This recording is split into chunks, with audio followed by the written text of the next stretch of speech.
let's break the mold. Chasing the stories yet untold. Passion ignites like a blazing fire. Knowledge takes us higher, higher. Out of the box where the wild ones play, we see the game in a whole new way. Living loud, hearts in motion. Sports with soul, pure devotion. The field's alive with endless dreams. We're more than stats, we're the in-between. A slam dunk thought, a touchdown mind. Out of the box every time. No limits, no change, no walls to climb. We're rewriting the rules in real time. Out of the box where the wild ones play, we see the game in a whole new way. Living loud, hearts in motion. Sports with soul, pure devotion.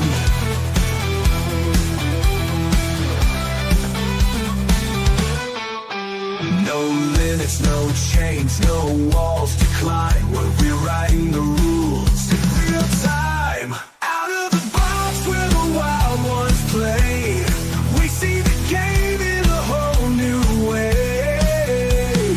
Living loud, hearts in motion. Sports with soul, pure devotion. Every shot's a story, every cheer's a spark. Under the lights we make our mark. Beyond the scoreboard, beyond the lines. Out of the box, redefining the grind. The grind. Out of the box where the wild ones play, we see the game in a whole new way.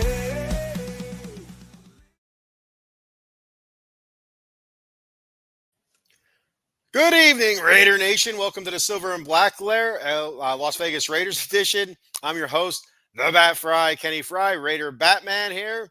I hope everybody's doing well. Tonight's show, is brought to you by attorney Jason Fine, Big Al. You can reach Big Al at 1-800-HURT-123. That's 1-800-HURT-123. Jason Fine specializes in motor vehicle accidents, slip and falls, workman's comp, and personal injury claims. He has 3 office locations conveniently located throughout Pennsylvania and New Jersey. His office in New Jersey is located in Cherry Hill on 3 Greensward Lane. The phone number there is 856-209-5258.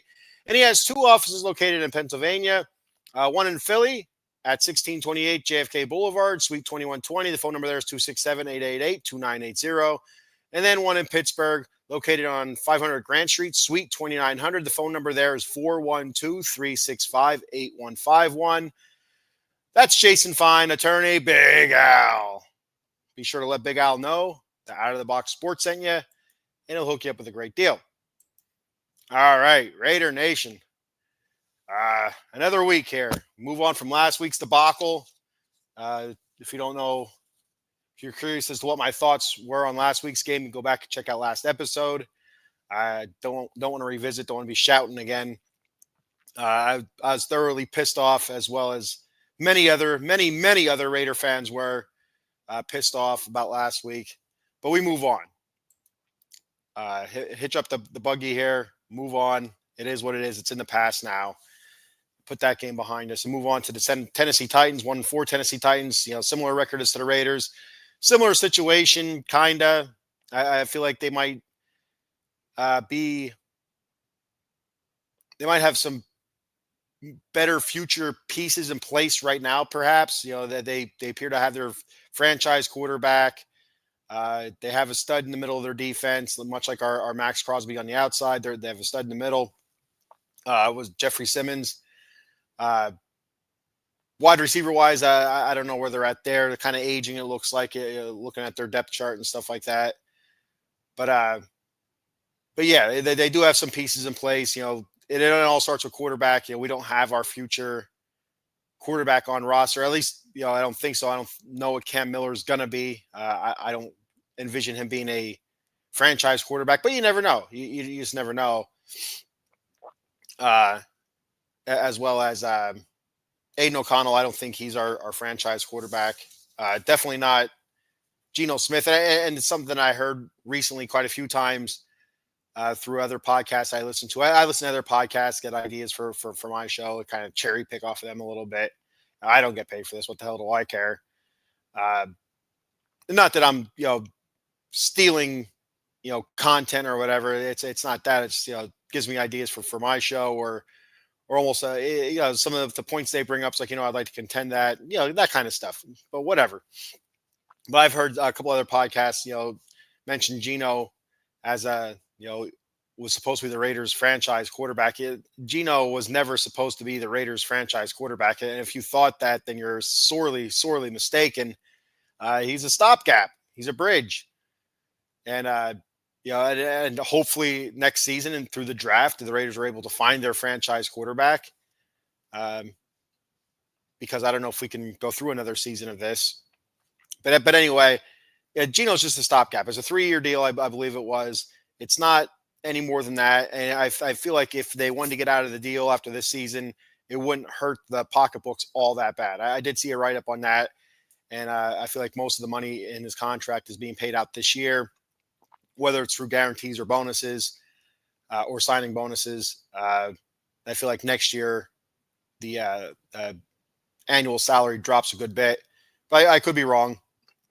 But I thought I read that if they wanted to get out of the contract, let's say next year, it wouldn't hurt as much as if they did it, let's say this year. So, and obviously they're not getting out of it this year. It's already in season, and we're riding hard with them. But the way Pete Carroll's in love with Geno, I do feel like that he'll probably be around next year, definitely. Even if it's just to kind of transition the first few games from him to a younger quarterback and possibly our franchise guy. But that's all futuristic stuff. I'm not here to foretell the future. I am in no way a fortune teller. So last week, the Titans, they got their first win of the season by staging a pretty decent comeback. They were losing 21-6 to the Cardinals. Came back to beat the Cardinals 22-21. A good showing by Cam Ward there in the second half. Or the fourth quarter, actually, it was all fourth quarter. I think he had 200 and some yards passing last week, and like 170 or 180 those yards came in the fourth quarter. So there was that. So big win for the Titans. They looked very good in the fourth quarter. From the highlights that I saw, I didn't watch their game, but from the highlights that I saw, they looked very good in the fourth quarter. They looked poised. They looked hungry, and we'll see if that carries over for them this week against the Silver and Black.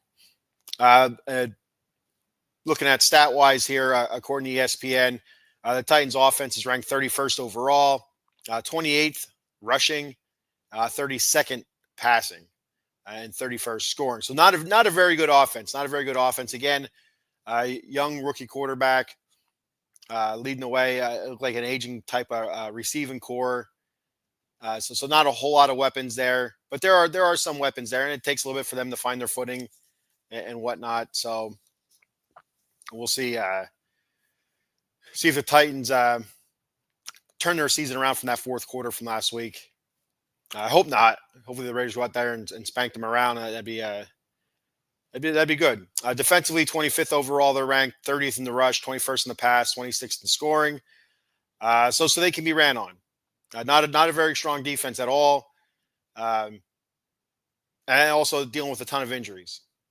Raiders offensively ranked 18th overall, just can't score can't put the ball in the end zone.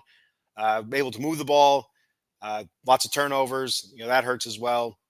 But 18th overall, 20th in the rush, 16th in the pass, 30th scoring. That tells you everything right there. Able to move the ball a bit, but just can't put the biscuit in the basket there. Can't cross the old turtle shell across the end zone. So defensively, 19th overall, 13th against the rush, 22nd against the pass, 25th scoring. And I feel like our biggest issue with the pass is the soft zone that we've been playing, leaving the middle of the field wide open all the time. It's a very soft zone, afraid to get beat. Take the training wheels off. Put these guys in the fire. That's what I say. Put them in the fire. They get beat. They get beat. At least they got beat. One-on-one press. Make these quarterbacks throw accurate passes. Make our cornerbacks work. Make them work. I hate the soft zone. I've always hated the soft zone. and especially when it leaves the middle of the field wide open for easy, 7, 8, 9, 10, 15-yard completions, easy stuff. Depending on the down and distance, it's so frustrating, so frustrating, and it doesn't give the also doesn't give the rush a chance to get there when you leave a soft zone and you leave the middle of the field open. Those are quick slants, quick in cuts, stuff like that. That the teams can easily get off, 2-3 seconds. Not giving a chance for the rush to get there. So we're gonna have to take that stuff away, make the quarterback drop back, go through his progressions, and get the pressure on. So yeah, so looking at the injury report here, Tennessee, their kicker Joey Sly, he's out. Starting defensive end, former Raider Arden Key, he's out. Cornerback, backup quarterback Marcus Harris is out. Guard Blake Haynes is out. Wide receiver Bryce Oliver is out. Right tackle J.C. Latham. Last I seen, he was questionable. That's their best offensive lineman. Questionable. He has a hip injury. He missed 4 straight games. From everything I've heard from other shows, it seems like he's gonna play, but he's definitely not 100%. And wide receiver Van Jefferson, he was questionable last I seen with an ankle injury, and that might have changed already. I didn't see an updated injury report yet. For the Raiders, Brock Bowers, he'll be out. Punter AJ Cole, still last I seen, he was questionable.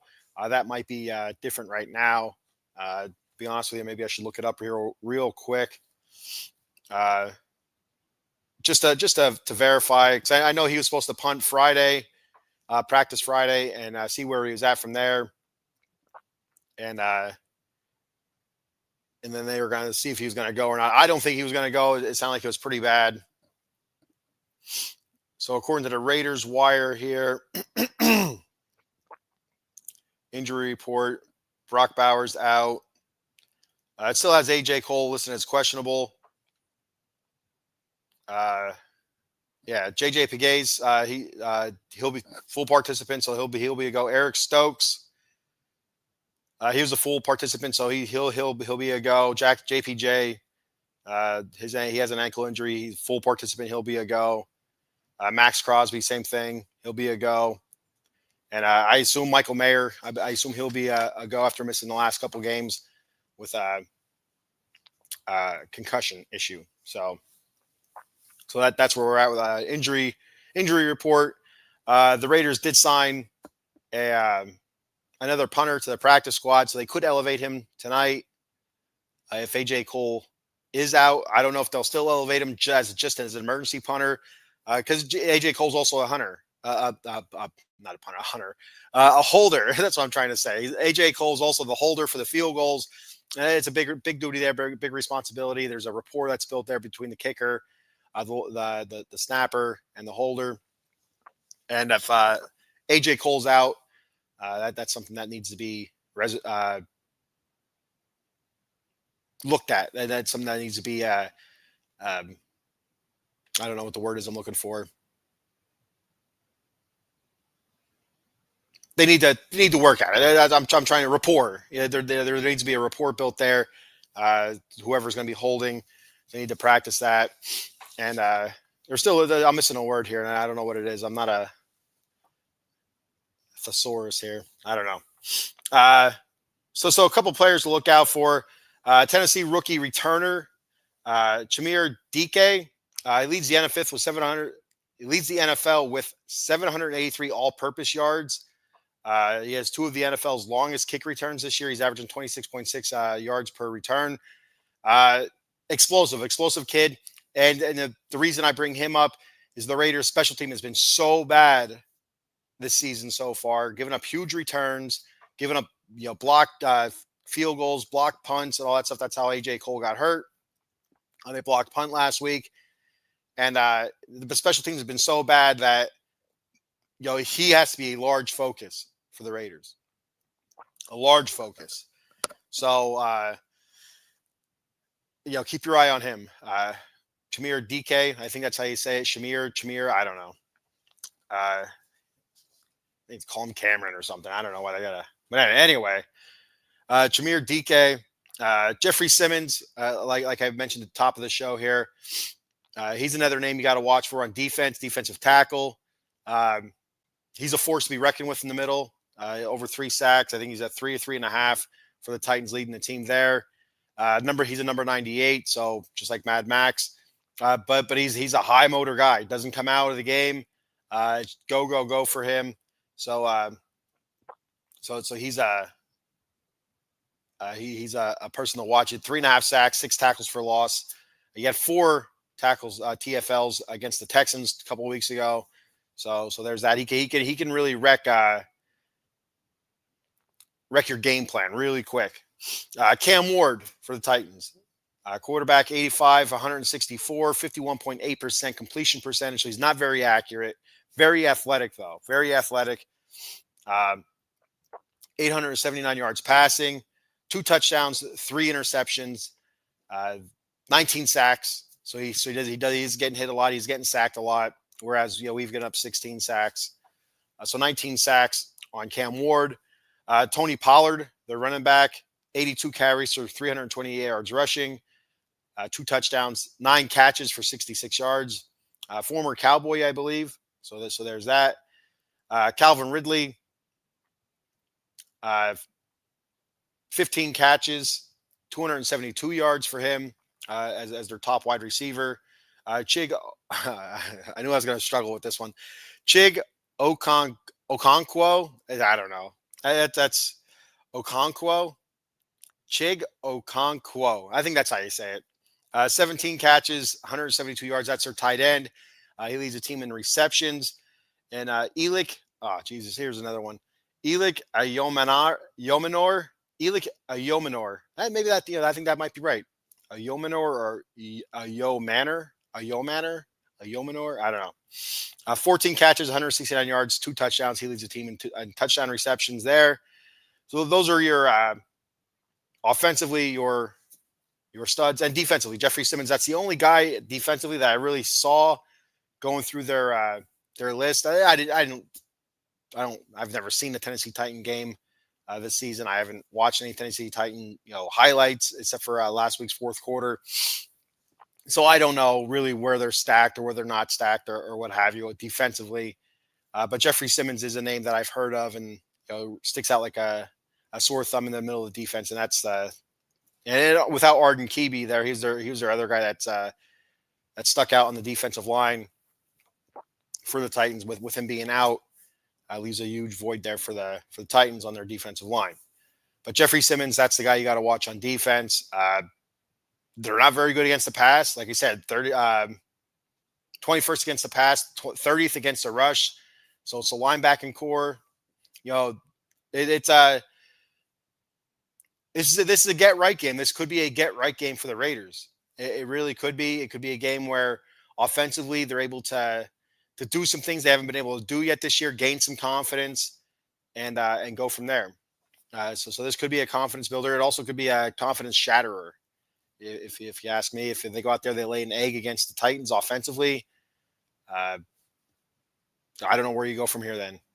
It's not going to get any easier. It's going to get harder. And got to get it while you can get it. You got to eat while you eat, while you can eat. So Geno, 106 completions at 163 attempts, 65% completion percentage.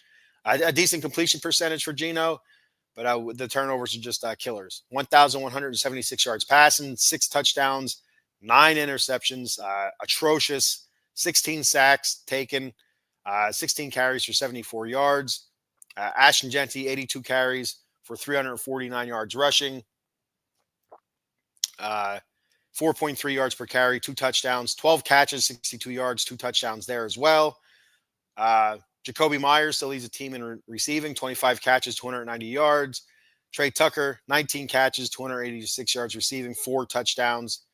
I believe he remains the only receiver besides Ashton Jeanty. Well, only receiver, pure receiver, with a touchdown for the Raiders this season. Dante Thornton, 5 catches, 94 yards. Jack Besh, 5 catches, 60 yards. So I expect bigger roles from those guys. Defensively, Jonah Laulu, 3 sacks, 5 tackles for loss. Mad Max and Tyree, each with 2 sacks. Mad Max has 8 tackles for loss.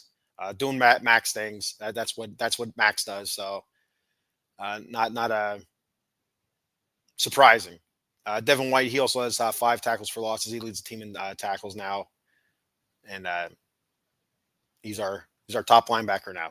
So, um, so the Raiders signed made a couple moves. Also, Dylan Labe, 26.9 yards per return in the return game.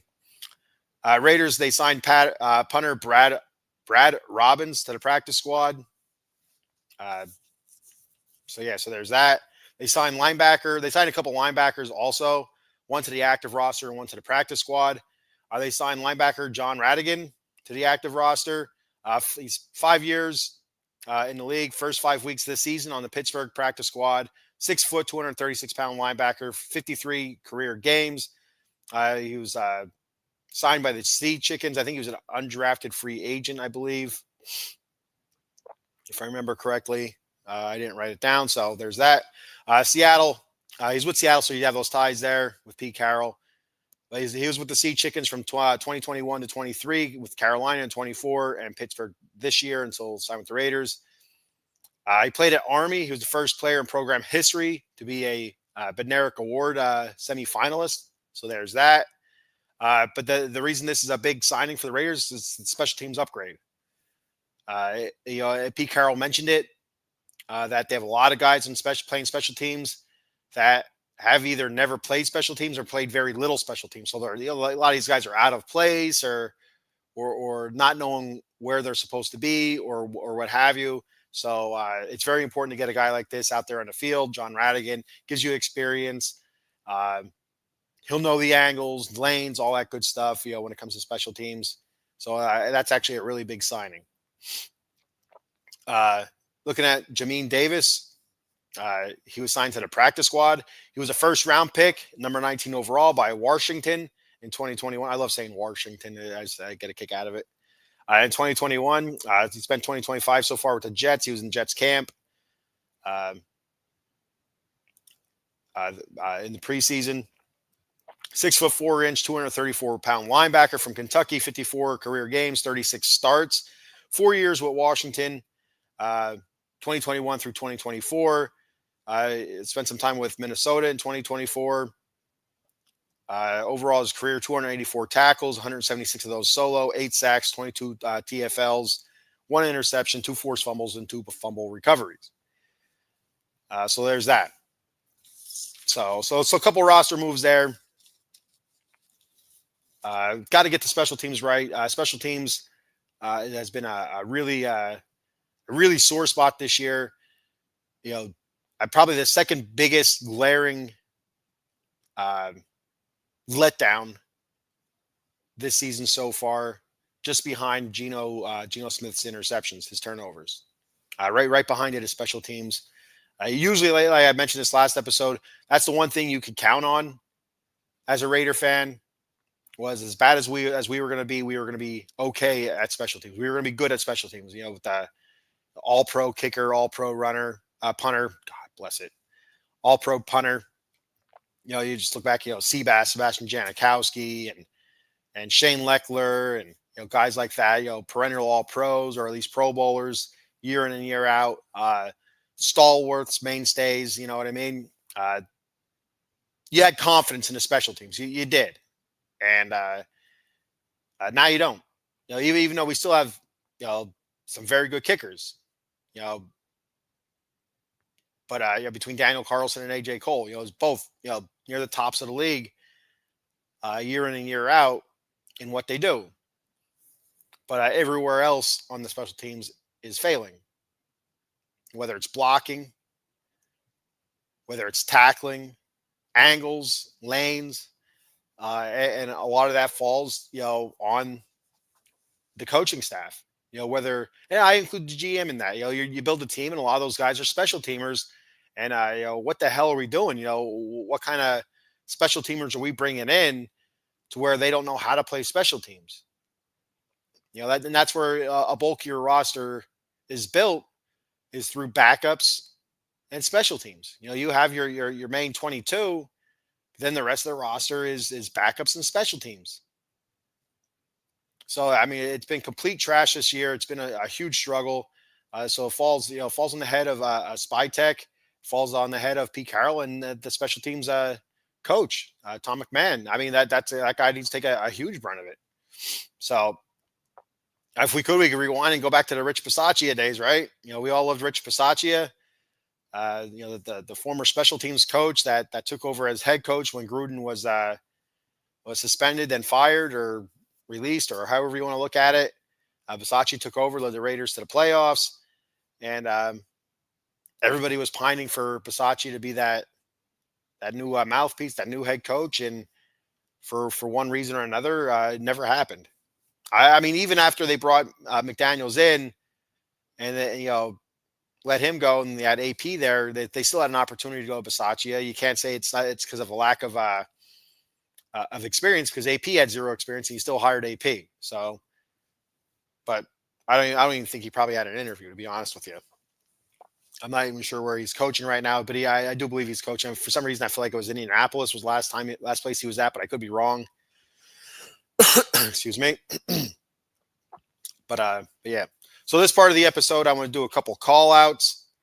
The call outs are me calling out to people to step up their game this week. It's maybe a new part of the show. We'll see how it goes, if it makes any sense or not. Jack Besh is my first call out.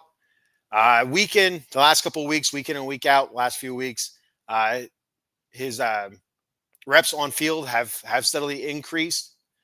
And Pete Carroll this past week has been questioned about Jack Besh. Are we going to see more Jack Besh? Are we going to see more of him? And he said, yeah, we're going to continue seeing more Jack Besh. He's going to get more scratch out there. He's going to get more playing time. So we're going to see more Jack Besh. He needs to make the most of these opportunities. He needs to get open, needs to find a way to get noticed by Geno Smith. That's the most important thing. Jack Besh is one of those guys that's a move the chain kind of guy. He's not your deep threat. He's not, a game breaker or anything like that. He's one of those guys that you need that is going to get you 6, 7, 10 yards when you need it by running crisp routes and getting open. So, Jack Besh, I'm calling you out. This is your chance. This is your opportunity, especially this week against a poor defense, to show out, show up, and let Raider Nation know that you're here. So, Jack Besh, I'm calling you out. My next call out is JPJ, Jackson Powers Johnson. We all love JPJ. I love JPJ. What's not to love? He's a big dude, kind of funny, angry. He reminds me of the Hulk. If I had to place a Marvel character or a DC, me being a Batman guy, a DC character on Jack Besh, he would remind me of like through the DC universe, almost like Bane, big, angry, hulking kind of guy with an attitude problem, with anger issues. We like that, but it has to be controlled. You're looking at Marvel Universe, he'd be the Hulk. So you have to control your emotions, control your anger. Don't hurt your team with stupid penalties, and continue doing your JPJ type things.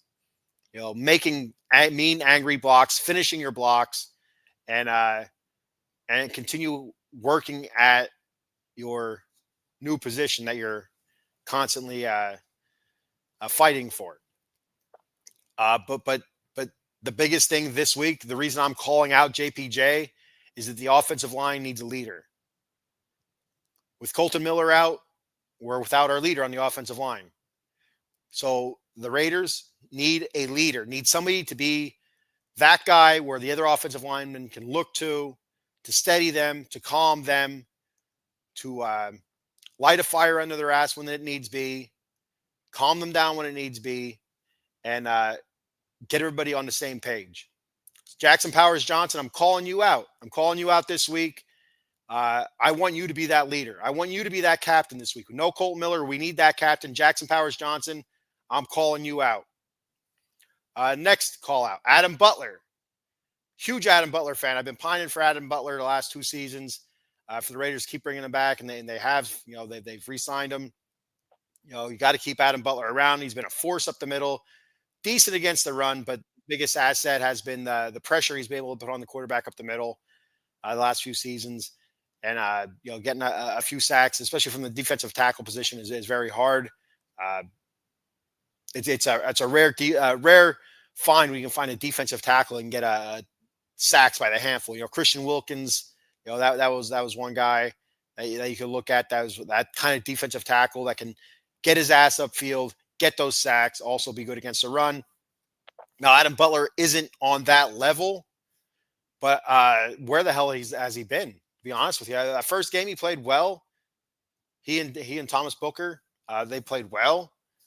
But Adam Butler, I haven't heard his name at all. So Adam Butler, uh, dude, where are you at? I'm calling you out, Adam Butler. Adam Butler, where are you at? This week is the week for you to show up and show out against a weak Tennessee Titans offensive line.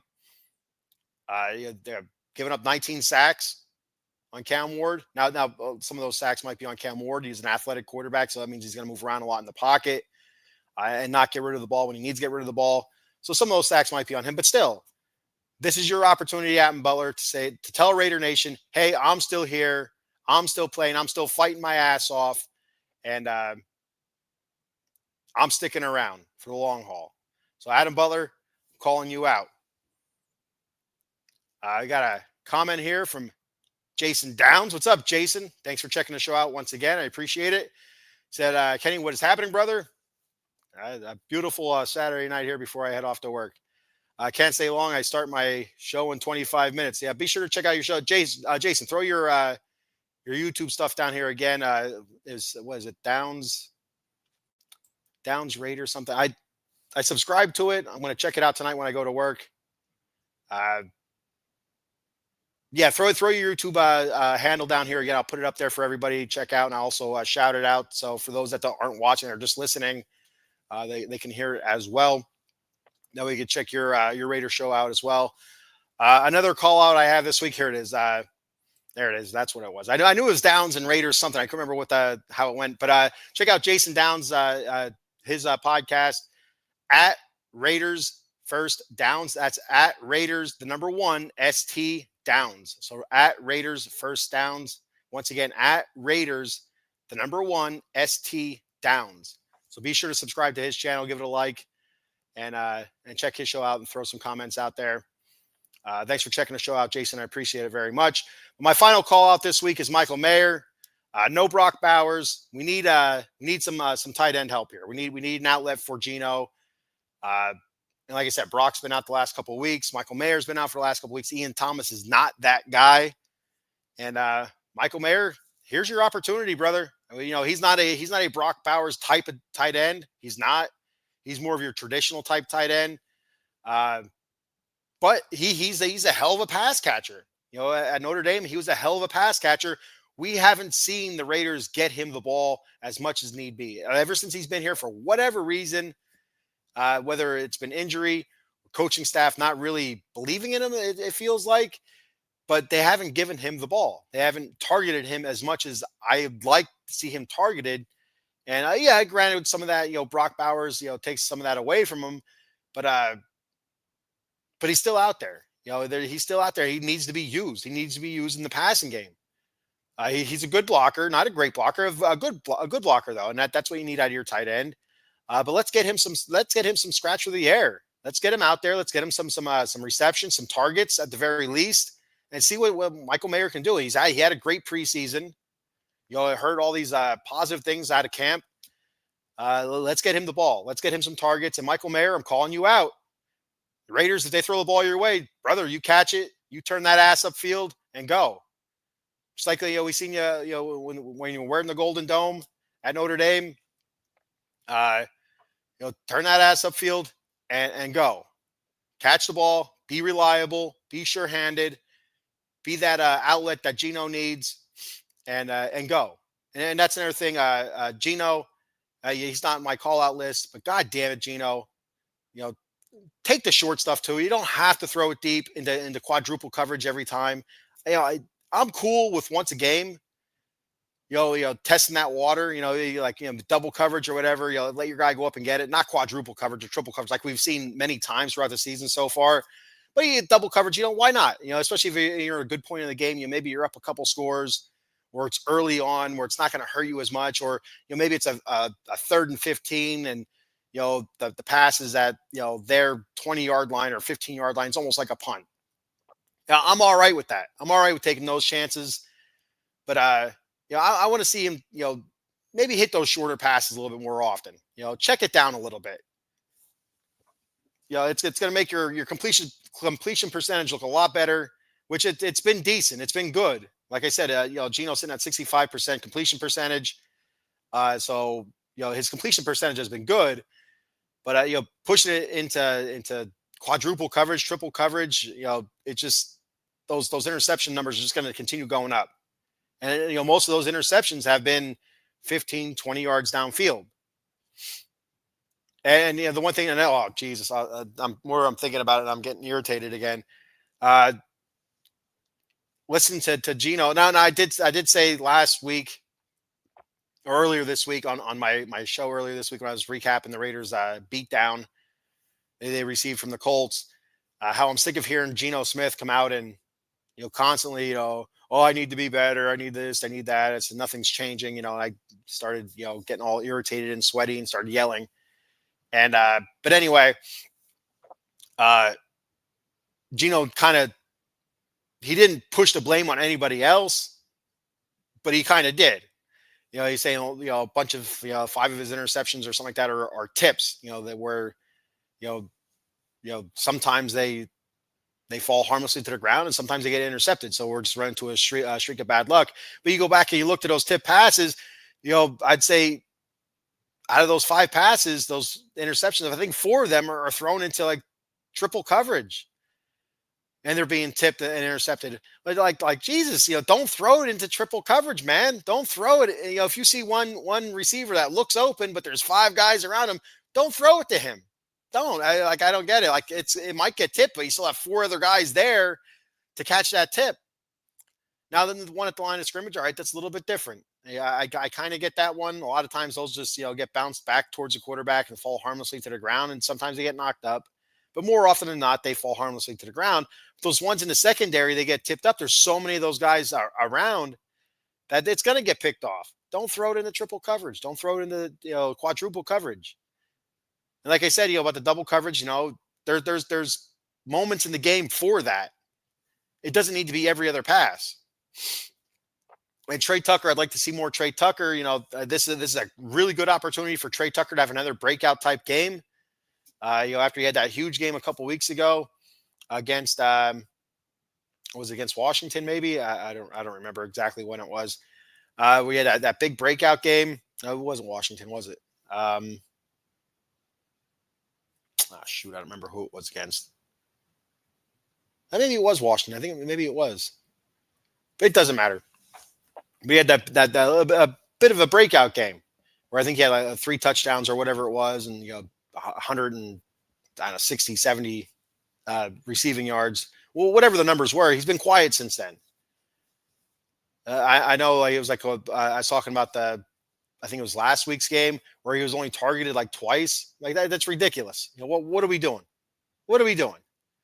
He goes out there and he rips it up. Then we target him. Target, not receptions. Target him twice. That's stupid. It's moronic. It really is. And I'll give Pete Carroll credit. I've been hard on Pete Carroll recently. Say maybe he's out of touch. Maybe he's way past his prime. I do the Hall of Fame with the air quotes and stuff like that. But give him credit. He said Geno's. We need better play calls for Geno. So that's almost him calling out Chip Kelly. And I really do think that the Raiders have a huge Chip Kelly problem. Me being from Eastern Pennsylvania, I seen Chip Kelly in Philly. I saw what he did in Philly. And he's not a great play caller. For the NFL. College football, it's different. The NFL, much more difficult to get that perfect play call without adjusting. And I feel like he either Chip's not adjusting, or he just feels like he's smarter than everybody else and he doesn't need to. He has the perfect play calls or he has the perfect game plan. He's not going to stray from that. He's going to continue pushing it forward and and it's going to continue the same way. It was going to continue getting our dicks beaten to the ground, and that's that. But I feel like the Raiders have a huge Chip Kelly problem, and I think that's one of the reasons JPJ is sitting where he's sitting right now with the constant right guard competition he's having with Alex Kappa, whatever the hell that's for. But Chip Kelly making a goofy ass statement about JPJ having a big head and not being able to feel his aura and stupid shit like that. I don't get it. I don't get it. Chip Kelly's a weird dude. I think he's just a weird dude who thinks he's smarter than everybody. That's just the feeling I get. I could be way off about that, but yeah. So look at my keys to victory this week.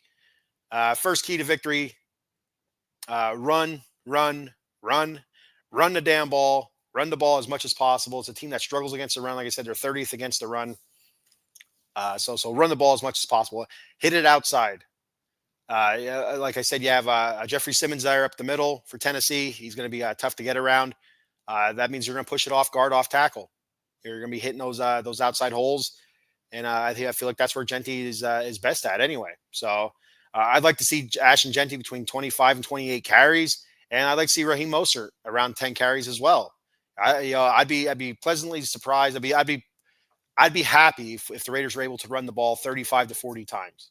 If we can get 65 to 70 plays, and the bulk of those plays run, I'm down with that 100%. So I expect a big game from Ashton Genty, and I expect a decent game from Raheem Mostert on the ground and through the air as well. I want to see Ashton Genty with the 4 to 5 catches. I think that'd be great there through the play action, or let's see a couple screens maybe. I never see any screens. Limit Geno passing the ball downfield. That's something I just talked about. Give him those short dumps. Have him check the ball down, gain some confidence, and go from there.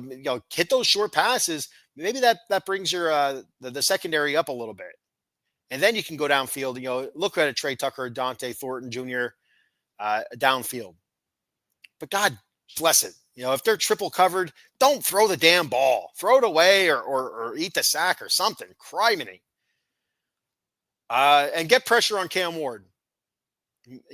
Get pressure on him. Don't let him use his feet.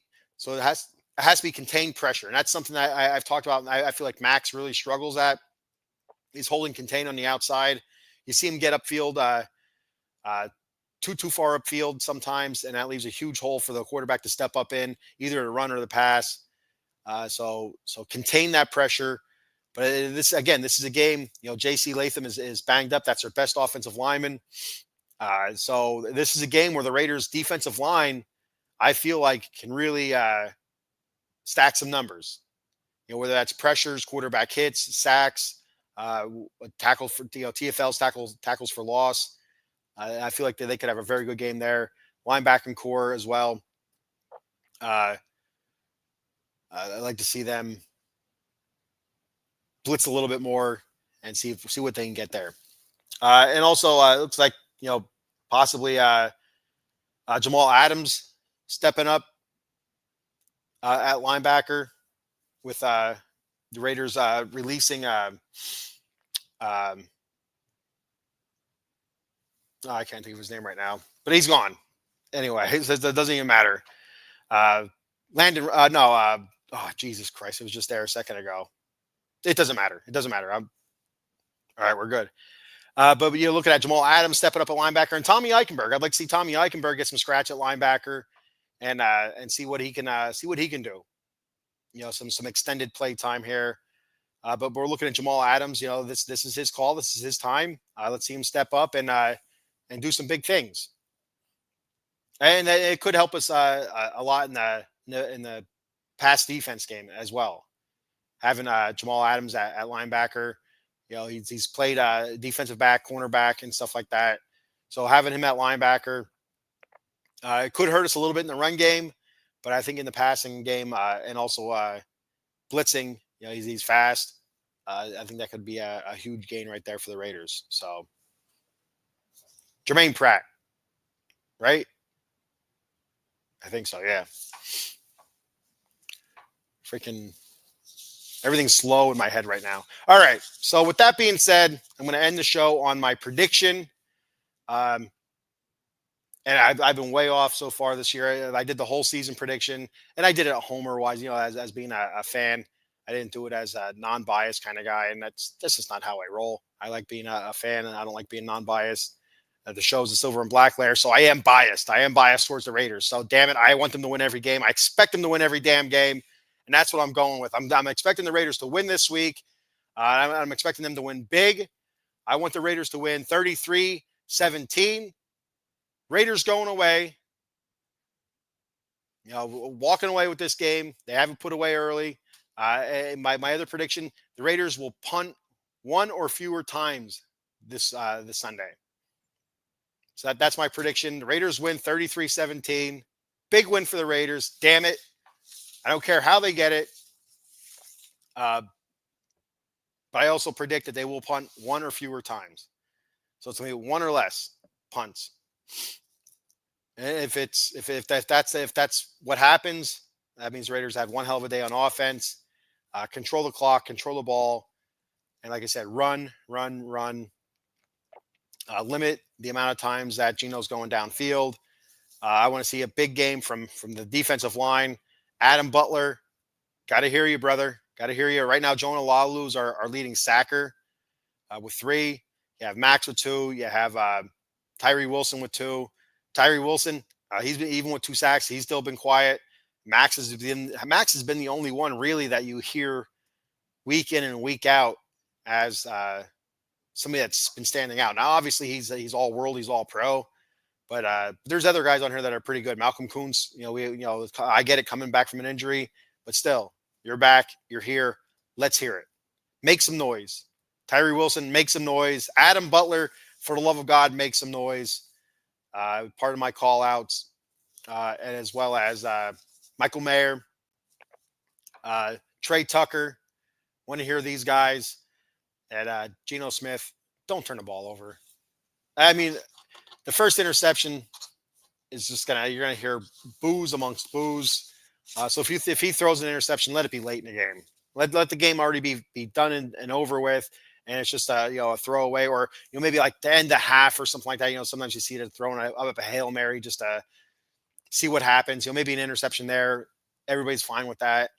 But if you see something in the first quarter, first 2-3 drives where the game's still close, and he throws an interception, the place is just gonna kill him.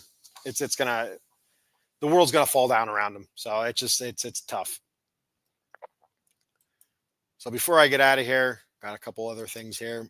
Be sure to check us out here, Out of the Box Sports, on all social media: Facebook, YouTube, X, all that good stuff. On Facebook, Out of the Box Sports Entertainment. YouTube, OOT Box Sports. X, Box Sports ENT. Same thing for TikTok, OOT Box Sports Entertainment or Box Sports ENT.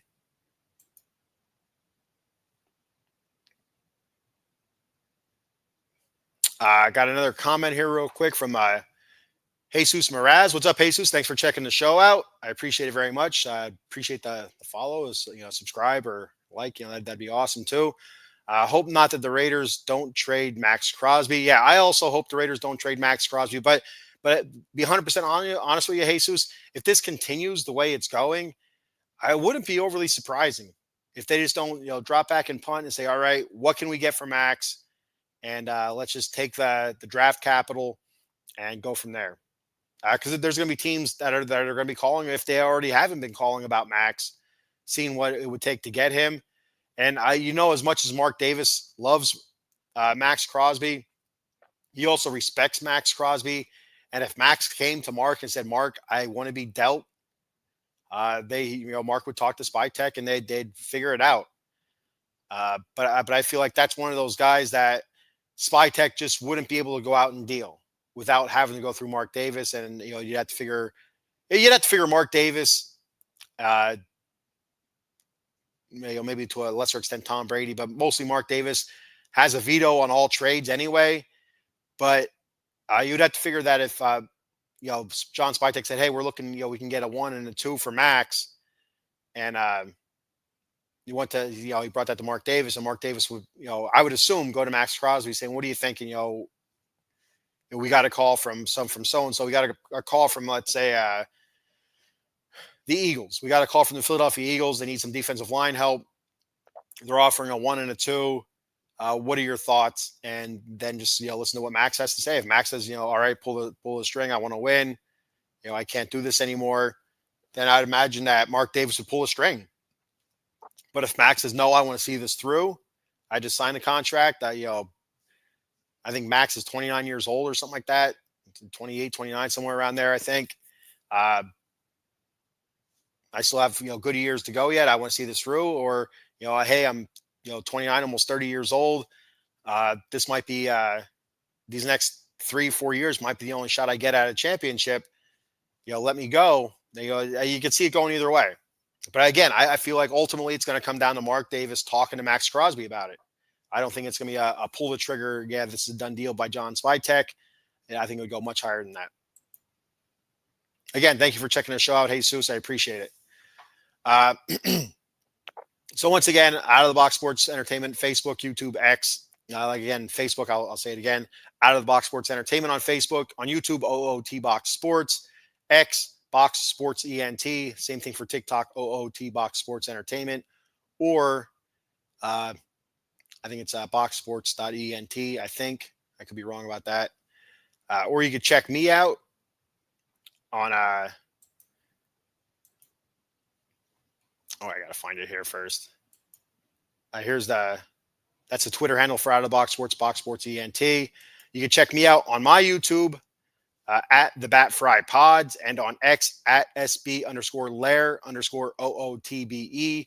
So on my podcast channel, my YouTube channel there, the Bat Fry Pods, you'll get the Silver and Black Lair Raiders, the Silver and Black Lair Kings, and the Bat Cave, where I talk about the New York Mets. You get all that stuff on Out of the Box Sports as well.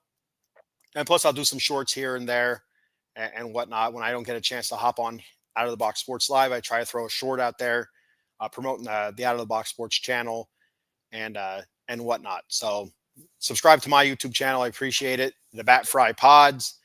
That's THEBATFRIEPODS. And on X at SB_Lair_OOTBE.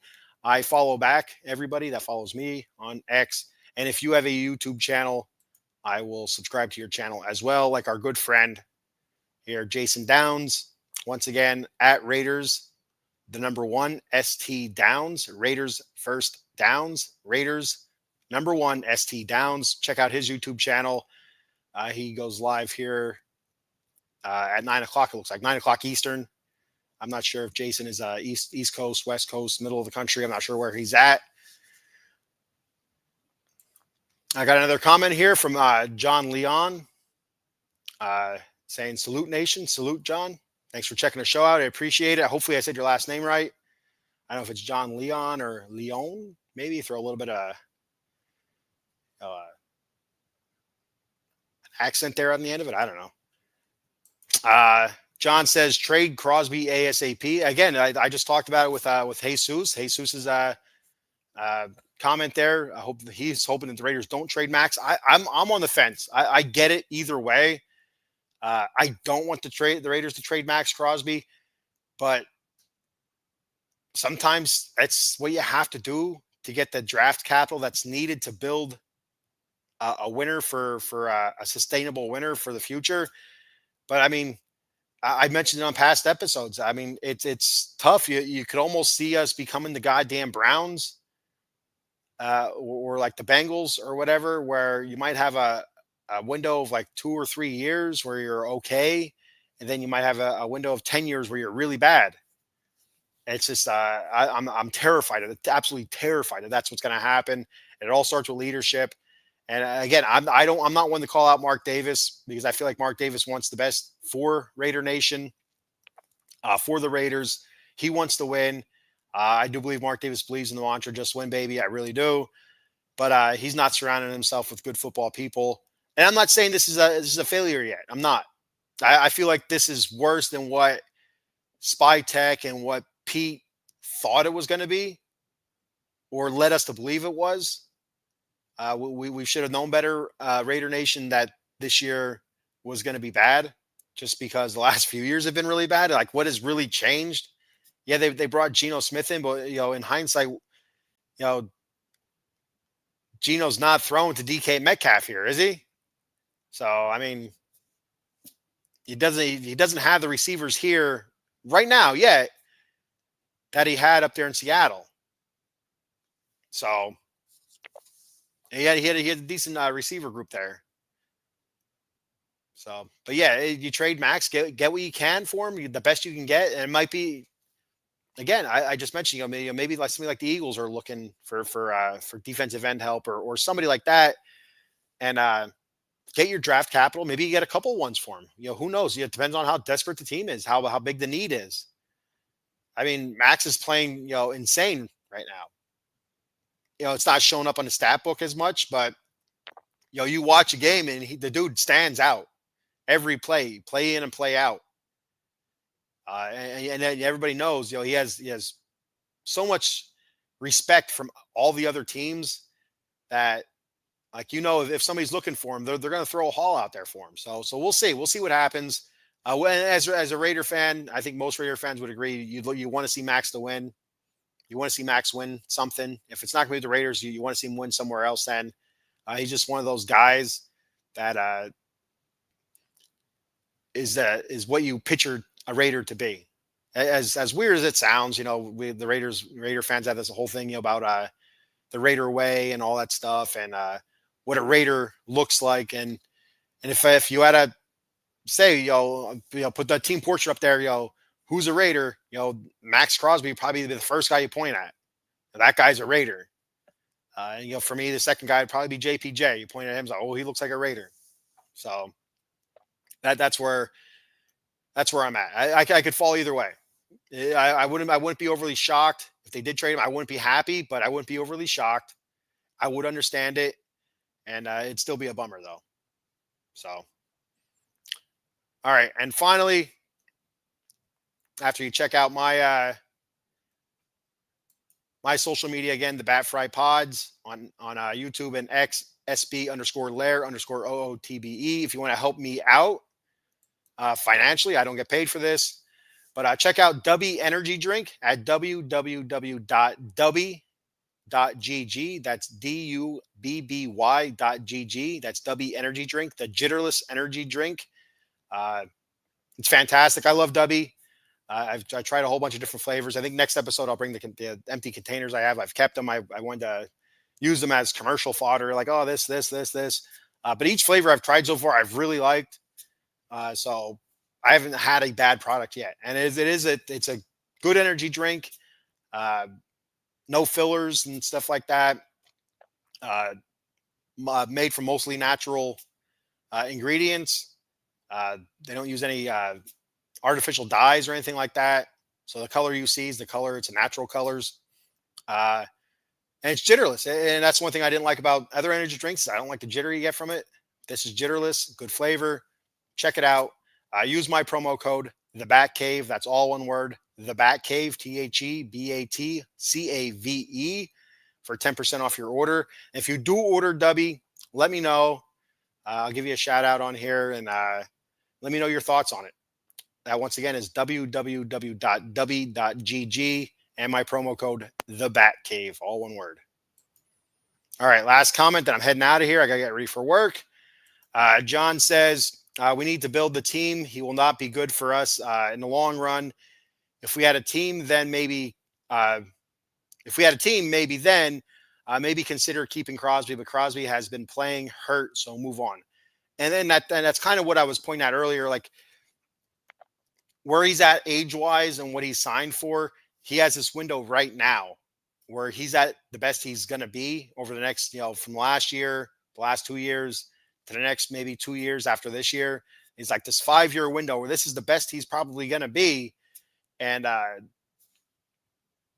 we don't have it. We don't have it here in-house where he's going to win anything.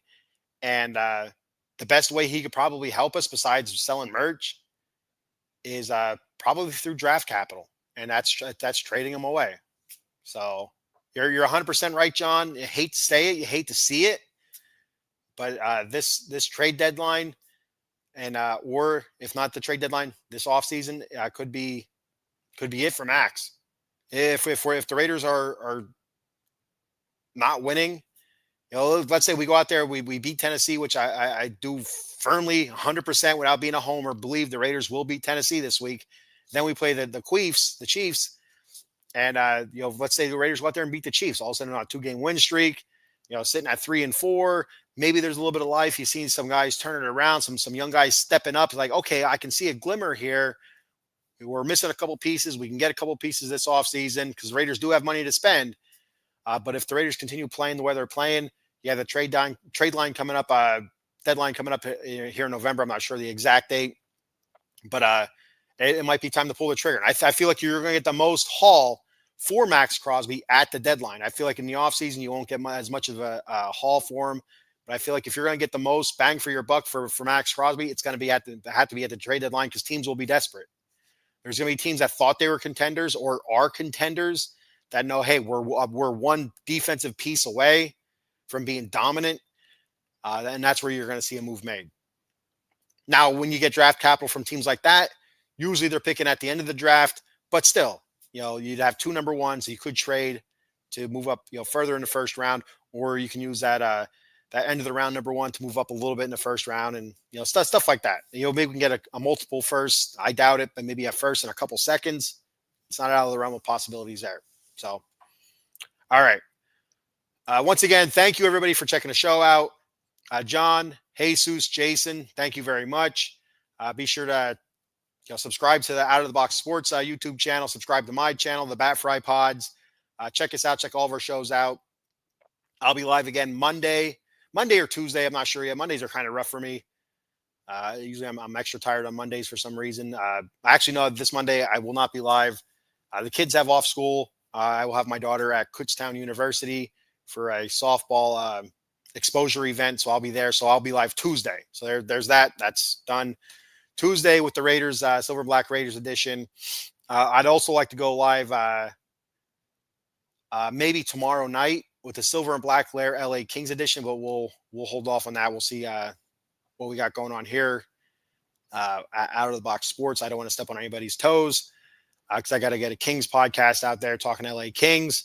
But definitely next Wednesday, I will be live with the Bat Cave talking New York Mets baseball and that debacle we got going on there. Man, I'm just a glutton for punishment with this stuff. Jiminy crickets. So, yeah. All right, that's all I have. Thank you, everybody, for checking the show out once again. And until next time, like I always end every show, and I mean it, damn it, I mean it wholeheartedly. Just win, baby. See you later.